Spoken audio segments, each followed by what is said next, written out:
You spent $50,000 on company funds for international travel. We've contacted corporate security. Clean out your desk by noon. The words fell like anvils in the morning meeting. Rain, our HR lead, announced this while standing at the front of our weekly gathering. My colleagues shifted uncomfortably in their chairs. Some examined their shoes. Others pretended to check emails. The silence suffocated us all. I took a slow sip of my coffee and set the cup down. Check the card number again, Rain. We did. 3 times. Her voice dripped with condescension. I opened my wallet and removed my personal platinum credit card. This card. Check if the transactions match this card. I placed it on the wooden surface between us, not sliding it dramatically, just setting it down with quiet confidence. Rain picked it up, her eyes widening slightly as she examined it. This is your personal card? Yes. The same one I've been using for company expenses for 18 months now, because our corporate accounts have been empty. The conference room temperature seemed to drop 10 degrees. Xavier, our CEO, appeared suddenly. There's been a misunderstanding. Let's discuss this privately, Marlo. My name is Marlo Ashton. Until that moment, I was the financial operations director at a medical technology startup developing affordable prosthetics. I believed in our mission with my entire heart. 4 years of my life poured into building something that mattered. Xavier guided me to his office, closing the door before turning to me. This is embarrassing. A clerical error. The accounting department saw the charges and assumed. They accused me of stealing in front of our entire team. I'll handle it. A public apology. Whatever you need. I stood perfectly still. What I need is an explanation of why my personal credit card has been the company's financial lifeline for over a year. Before he could answer, I left his office. I didn't slam the door. I closed it gently. Sometimes, the softest actions speak loudest. My involvement in the company's finances started innocently. My grandmother passed away 13 months earlier, leaving me her estate. The inheritance was substantial, enough that I'd never need to work again if I managed it wisely. Around that time, Xavier mentioned cash flow issues during a leadership meeting. A supplier needed payment before we could ship our newest prototype. The company account was waiting for an investor wire transfer. Just a timing issue, he said. I can cover it, I offered, just until the transfer clears. It was $32,000. I paid it from my personal account. Xavier seemed genuinely grateful, promising reimbursement within days. The wire came through a week later, and I was repaid. Then it happened again. Customs holding a shipment. Payroll system glitching between banks. Equipment lease coming due before a client payment cleared. Each time, I stepped in. Each time, the reimbursements came later and later. The travel expenses were different. Xavier needed to meet investors in Tokyo, London, and Singapore. A 2-week international trip. The company cards were maxed out. Could you book it on your card? The optics matter with these investors. First-class flights, luxury accommodations. We need to project success. I agreed. $50,000 charged to my platinum card. The trip happened. The meetings went well. I submitted my expense report when Xavier returned. Days passed, then weeks. When I inquired, I received vague assurances about accounting backlogs. The morning after the public accusation, I reviewed my records. The pattern emerged with painful clarity. What began as occasional help had morphed into regular financial support. Insurance premiums, office rent, supplier payments, data services. My personal funds had kept the company alive for months. $423,000 in unreimbursed expenses. Xavier called multiple times that day. I didn't answer. Instead, I met with my attorney, Bennett. Show me what you signed, he said, after hearing my story. I brought the paperwork. Vendor agreements, insurance policies, equipment leases. Bennett's expression darkened as he read. Marlo, you're listed as the financial guarantor on most of these contracts. What does that mean? It means you're personally responsible if the company defaults. My stomach tightened. That's not what Xavier told me. He said these were standard authorization forms. Bennett removed his glasses. These aren't authorizations. These are personal guarantees. Your signature here makes you liable for these obligations if the company can't pay. I sat in stunned silence, remembering all the times Xavier had approached me with paperwork, always when I was busy, always with reassurances that they were routine documents, always with a friendly smile. What do you want to do? Bennett asked. The answer came with surprising clarity. Nothing. Nothing. I'm going to stop paying. That night, I transferred all remaining funds from the accounts Xavier had access to. I canceled automatic payments. I removed my card information from all company systems. Then I waited. Before we continue further, thank you for listening to my story. I genuinely appreciate you taking the time to hear me out. Let me know in the comments where you're from. I'm always curious about where my words travel.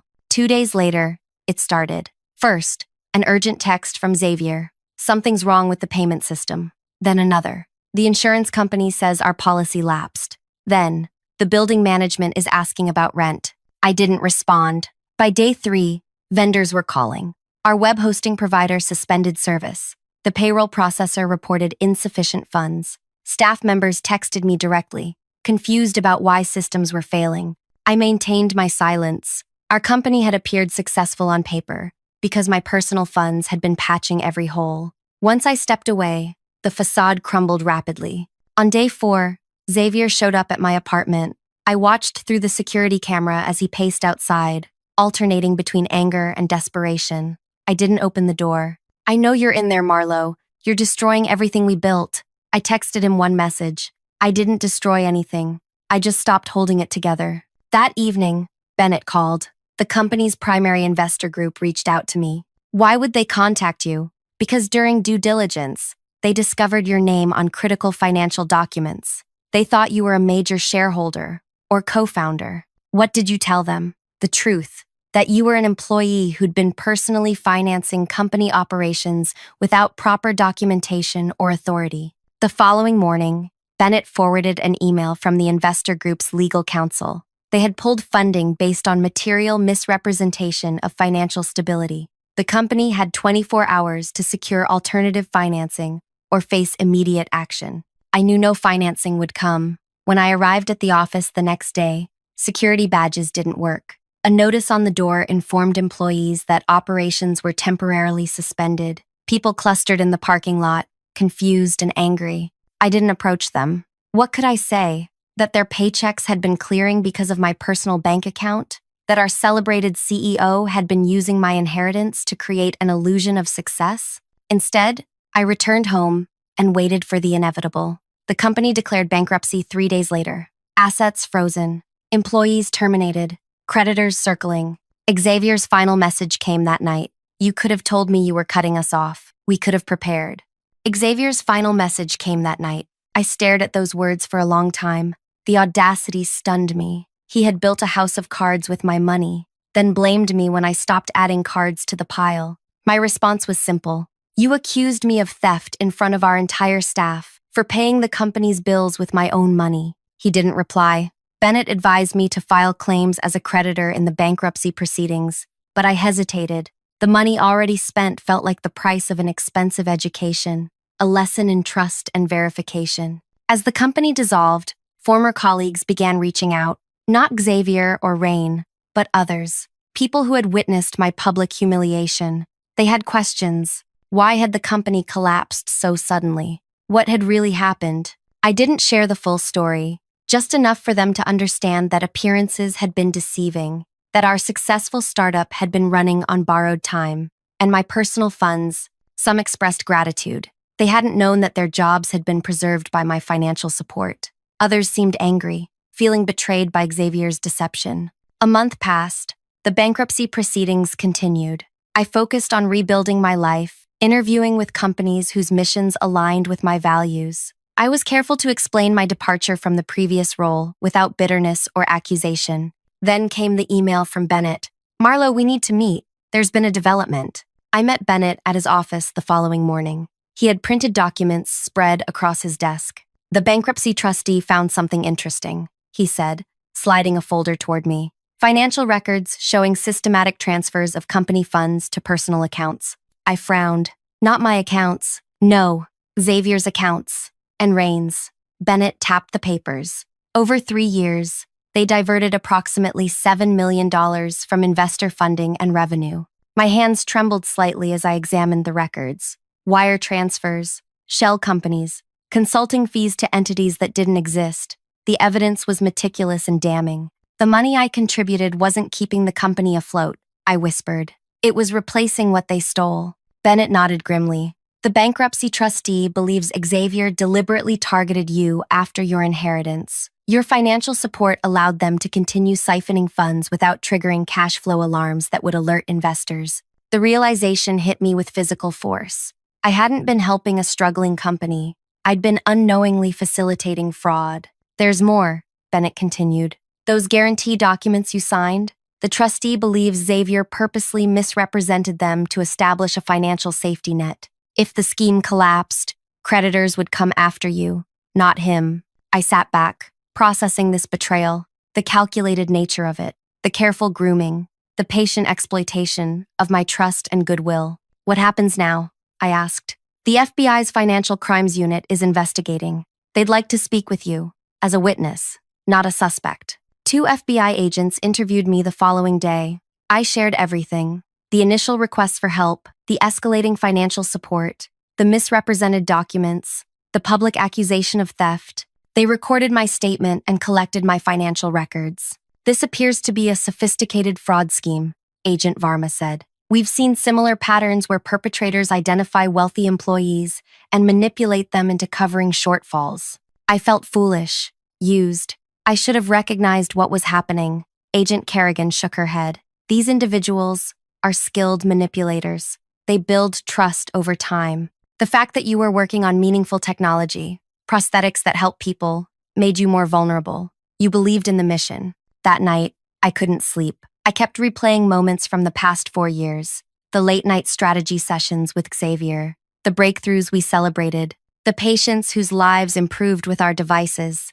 Had any of it been real, or was it all an elaborate performance to access my inheritance? The investigation progressed quickly. The FBI uncovered offshore accounts, luxury properties purchased through shell companies, evidence that Xavier and Rain had been planning their exit strategy for months before I stopped my financial support. Former employees were interviewed. Some had noticed red flags but stayed silent out of fear or loyalty. Others had been completely unaware, believing in the company's mission as deeply as I had. 2 weeks after my interview, Xavier and Rain were arrested. The charges were extensive: wire fraud, financial institution fraud, securities fraud, money laundering, identity theft. Local business news covered the arrests with dramatic headlines. Tech CEOs fall from grace, and prosthetics startup revealed as Ponzi scheme.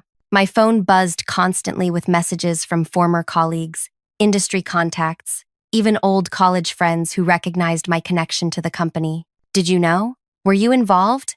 Are you okay? I responded selectively, protecting my emotional energy. The public exposure felt like another violation, my private pain displayed for others' curiosity. Bennett called with surprising news 3 days after the arrests. The prosecutor wants to meet with you. The meeting took place in a sterile government office. District Attorney Elisa Montgomery explained that Xavier and Rain were seeking plea deals. They're offering full restitution to investors and creditors in exchange for reduced sentences, she said. I nodded slowly. That seems reasonable. There's a complication, she continued.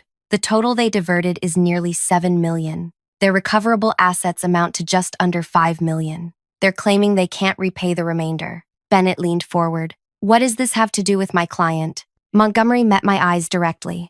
Mr. Ashton, they're asserting that your financial contributions were investments, not loans, that you were a silent partner who understood the risks. The audacity stole my breath. Even now, facing criminal charges, they were trying to use me. That's absurd, Bennett interjected. We have documentation proving these were temporary financial supports, with explicit promises of reimbursement. Montgomery nodded. I understand your position, but they've presented emails and texts that, taken out of context, could support their claim. They're desperate to avoid lengthy sentences. I sat with this information, feeling a strange calmness descend. They're still trying to make me pay for their crimes. Essentially, yes, Montgomery confirmed. If their claim stands, you would be classified as an investor who lost money, not a victim of fraud entitled to restitution. I thought about the months I'd spent rebuilding my life, the therapy sessions, working through betrayal and self-blame, the careful reconstruction of my professional reputation. What do you need from me? I asked. Detailed testimony. Every interaction, every promise, every misrepresentation. We need to establish a clear pattern of deliberate fraud targeting you specifically. The preparation was exhausting. Hours with prosecutors reviewing communications, financial forensic experts analyzing transaction patterns, former employees providing corroborating statements about Xavier's manipulation tactics. Through it all, I maintained my composure. No angry outbursts, no public denouncements. I simply provided facts, dates, amounts. The truth needed no emotional embellishment. 3 days before the preliminary hearing, Bennett called again. Xavier's attorney reached out. They want to meet. The meeting occurred at Bennett's office. Xavier's attorney, an expensive-looking man named Palmer, presented their proposal. My client is prepared to acknowledge that Miss Ashton's financial contributions were loans, not investments. He will include the full amount in his restitution agreement, with priority payment status. Bennett remained expressionless. What does your client want in exchange? Miss Ashton's testimony focused strictly on financial matters. No character statements, no details about their personal interactions or conversations that might prejudice the court. I studied Palmer carefully. He's worried about his reputation. Palmer shifted uncomfortably. My client is concerned about fair treatment. Emotional testimony could unduly influence sentencing. I turned to Bennett. Could we have the room, please? When we were alone, Palmer leaned forward. Miss Ashton, my client recognizes the unfortunate way your professional relationship ended. You mean when he accused me of theft in front of my colleagues after I'd spent hundreds of thousands of dollars keeping his company afloat? Palmer cleared his throat. That incident was regrettable. Xavier was under extreme pressure, as was I. Being publicly humiliated tends to be stressful. He's prepared to make amends, full financial restitution, plus a personal apology. I let the silence stretch before responding. Where is he getting the money for restitution? His assets are frozen. Palmer hesitated. His family is contributing. The piece clicked into place. Xavier's wealthy family, who had always kept distance from his business ventures, was now rescuing their son from the consequences of his actions. I see. So he betrays me, steals millions, tries to frame me for his financial crimes, and then gets bailed out by his family. Palmer began to respond, but I continued. Tell Xavier I'll consider limiting my testimony to financial matters. I need 24 hours to think about it. After Palmer left, Bennett returned. What are you thinking? I'm thinking Xavier is still manipulating circumstances to protect himself. That night, I reviewed everything again. The financial records, the text messages, the emails where Xavier praised my partnership and commitment to our vision. I remembered the morning of my public humiliation, the sick feeling as colleagues averted their eyes, Rain's satisfied expression as she delivered the accusation, Xavier appearing in the doorway, not to defend me, but to contain the situation. The next day, I called Bennett. Tell Palmer I've made my decision. I'll focus on financial matters in my testimony, as requested. Bennett seemed surprised. You're agreeing to their terms? Yes, with one condition. I want a meeting with Xavier before the hearing. Marlowe, that's not advisable. It's non-negotiable. The meeting was arranged for the following afternoon, in a small conference room at the courthouse. Security protocols required that Xavier be accompanied by a court officer who stood quietly by the door. Xavier looked diminished, his designer clothes replaced by a conservative suit that couldn't hide his lost weight, the confident posture now slightly hunched. Thank you for meeting with me, he said as I sat across from him. I studied his face, searching for the person I had trusted with my career, my finances, my belief. Why did you do it? He looked down at his hands. It started small. The company needed funds. I borrowed from investments, intending to replace it. Then we needed more. The cycle continued. That explains the fraud. It doesn't explain targeting me. Xavier met my eyes briefly before looking away. You were perfect, wealthy but not focused on money, committed to the mission, trusting. The clinical assessment of my exploitation made my skin crawl. And the theft accusation? Why humiliate me publicly? He shifted uncomfortably. We discovered you were reviewing financial records. Rain suggested we discredit you before you found discrepancies. Preemptive character assassination. I regret how things ended. I leaned forward. Things didn't end. Xavier, you deliberately destroyed something. You took a person who believed in you, in your vision, in your integrity. and you weaponized that belief. He remained silent. I've agreed to limit my testimony to financial matters, I said, standing to leave. But I want you to remember something. Every day of reduced sentence you receive because of my agreement is a gift you don't deserve. As I reached the door, he spoke again. For what it's worth, I really am sorry. I paused without turning back. Save your performance for the judge. I'm no longer your audience. The preliminary hearing proceeded the following week. As agreed, my testimony focused strictly on financial transactions, dates, amounts, documented promises of reimbursement, no emotional language, no character assessments. After I stepped down from the witness stand, Rain's eyes followed me with naked hostility. Xavier stared straight ahead, not making contact. Outside the courthouse, a reporter approached me. Miss Ashton, do you have any comment on today's proceedings? I maintained the same calm demeanor I'd shown in court. The financial records speak for themselves. Are you satisfied with how the case is progressing? I considered the question. Justice takes many forms. We'll see what emerges. That evening, Bennett called.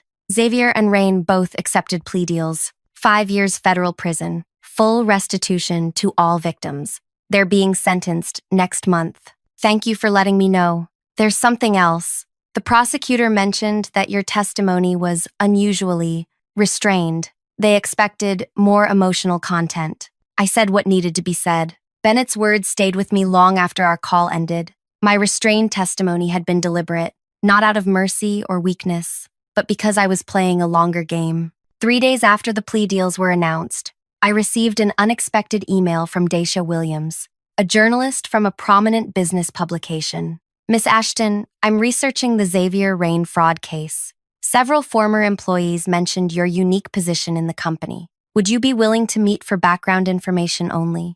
I forwarded the email to Bennett, who advised caution. The case is still active until sentencing. Anything you say could complicate matters. I understand, I replied, but I'm curious what she knows. We arranged to meet Dacia at a quiet cafe across town. She was younger than I expected, maybe early 30s, with alert eyes and a recorder she placed on the table between us. Thank you for meeting me, she began. I've been investigating startup fraud patterns for a series I'm developing.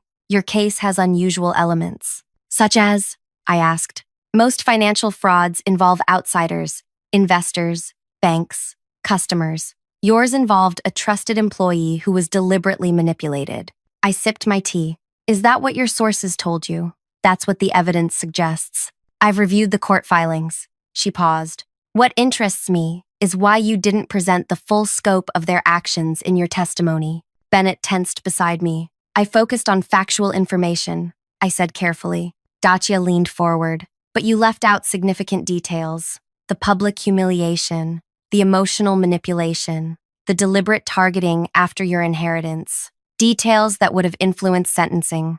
My goal wasn't maximum punishment. It was truth. Most fraud victims want justice. I met her gaze steadily. Who says I didn't get it? Her interest visibly heightened. Would you be willing to explain that off the record? Bennett started to object, but I raised my hand slightly. Let me ask you something first. In your research, have you connected Xavier and Rain to other companies? Dacia hesitated. Yes, 3 previous startups. All failed under unusual circumstances, and investors lost money in each one? Significant amounts, though none showed the same pattern of employee exploitation. Because they hadn't found the right target before, I said quietly. Dacia turned off her recorder. What aren't you telling me? I glanced at Bennett, who gave a slight nod. Xavier and Rain's plea deal requires full restitution to all victims, not just investors from our company, but previous ventures as well. Dacia frowned. Based on the seizure reports I've seen, they don't have enough assets to cover that. No, they don't, which is why Xavier's family is contributing. Understanding dawned in her eyes. They're paying to reduce his sentence. Yes, his parents are liquidating investments and property to make victims whole. Approximately $12 million. And you knew this would happen when you agreed to limit your testimony? I smiled slightly. Xavier comes from extreme wealth and privilege. His family foundation has his name on hospital wings. They'd never allow their son to serve a lengthy sentence if they could prevent it. So your restrained testimony was strategic. A longer sentence would have satisfied my anger, but accomplished nothing else. This way, every victim from every company gets repaid in full. Daisha sat back, reassessing me. You sacrificed personal satisfaction for broader restitution. I didn't see it as a sacrifice. 5 years is still significant time. And I had another condition in my agreement, which was Xavier and Rain forever barred from holding officer positions in any company. No financial industry employment, no startup involvement, permanent SEC restrictions. Bennett added, it wasn't publicized, but it's a binding component of their plea agreements. Daisha's expression showed professional admiration. You didn't just want them punished. You wanted them removed from the ecosystem. They exploited people's faith in innovation and human potential. They corrupted something meaningful. That doesn't deserve a second chance. After our meeting, Dacia requested permission to include portions of our conversation in her article. Bennett and I reviewed her draft carefully before approving. The story published 2 weeks later, The Strategic Victim, How One Woman's Restraint Secured Justice for Dozens. It detailed how my tactical approach to testimony had facilitated broader restitution and permanent industry bans. The article circulated widely among business and technology circles. My inbox filled with messages from former colleagues, industry professionals, and surprisingly, victims from Xavier and Rain's previous ventures. Thank you for thinking of all of us. We never expected to recover anything. Your approach to justice is remarkable. Bennett called the morning the article published. The prosecutor's office is getting inquiries from other fraud victims about similar arrangements. You may have created a template. I felt a strange sense of peace. Not the fiery satisfaction of revenge, but something steadier, more lasting.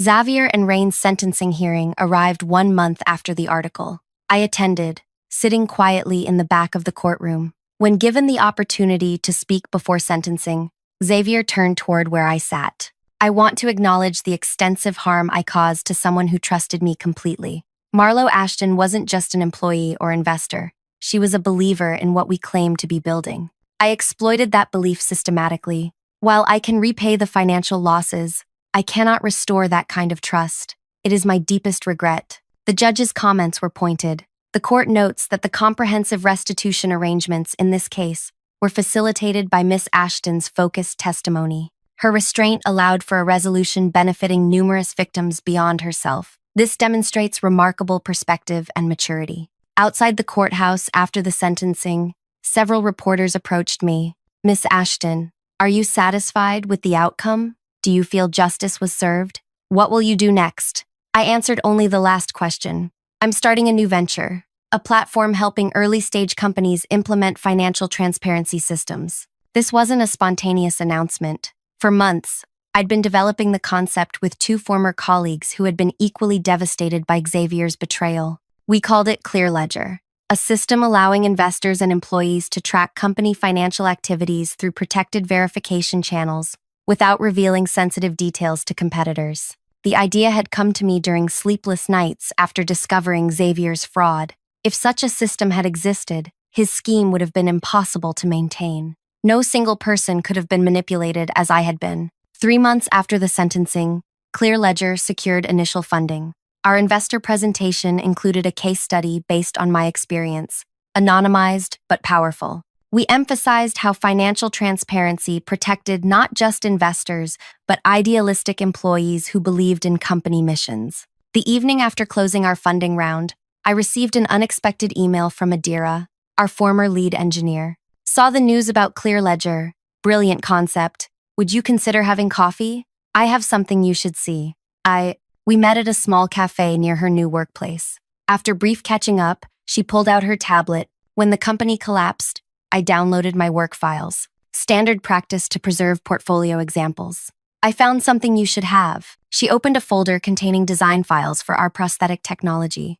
Xavier didn't create these innovations. You did. In those late-night strategy sessions, the breakthroughs came from your suggestions. He just took credit. I scrolled through the files, recognizing concepts I had sketched on whiteboards, improvements I had suggested during development reviews. These designs work, Adira continued. The technology is sound. It could still help people. The patents belong to the company. They'll be liquidated in bankruptcy. Not all of them were filed. Some were still in development. Adira tapped the screen. These aren't patented yet. They're yours if you want them. I stared at the designs, feeling an unexpected surge of emotion. The work had been real. The mission had mattered. Xavier had stolen money and trust, but he couldn't take the purpose that had driven our efforts. 6 months later, ClearLedger launched publicly. Our first clients included 3 medical technology startups. Within their development, roadmaps were innovative prosthetic designs licensed from a new entity, Ashton Innovations. The day we announced our client partnerships, I received a letter from Xavier's prison email system. I saw the ClearLedger announcement and Ashton Innovations. You've built safeguards against people like me while still advancing the technology that matters. It's a victory I never anticipated. You didn't just recover. You transformed the landscape. I didn't respond. His observation didn't require acknowledgement. 1 year after Xavier and Rain began their sentences, Daisha contacted me for a follow-up story. We met at the same cafe as before. ClearLedger has impressive traction, she noted. 32 client companies, industry recognition, investor interest exceeding capacity. We're meeting a need no one wanted to acknowledge existed, and Ashton Innovations prosthetic designs are entering clinical trials. I nodded. The first patients receive prototypes next month. You've created something remarkable from catastrophe, Dashi observed. Many would have retreated or become bitter. I considered those options, I admitted. They felt like allowing Xavier and Rain to determine my story's ending.